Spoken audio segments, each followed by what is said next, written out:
One of the most common questions I get asked is, why didn't my cookies turn out right? So here I'm breaking down 4 of the most common mistakes that happen when baking cookies. First, overpacking your flour. If your cookies turned out thick and didn't spread as much, then you probably overpacked your flour.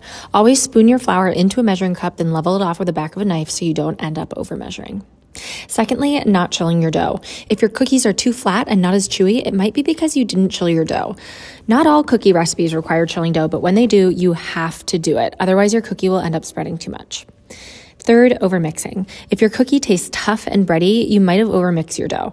Once you add flour into your cookie dough, you want to mix that dough as little as possible. This is because flour contains glutens that basically firm up the more they're mixed.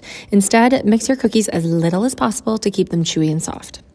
Last, overcooked. So often I hear people say their cookie ended up dry and crumbly, and one likely culprit is you probably overcooked your cookie. Ovens are notoriously finicky and often run hotter than the temperature says they are. So to prevent this, I always set a timer that's slightly less than the recipe calls for and take my cookies out when they look slightly underdone, because they'll continue to bake as they cool in the pan. And if you want to see what I think is a perfect cookie, here it is. It has the right amount of flour that was just barely mixed, it was chilled for an hour, and I took it out when it was just slightly underdone.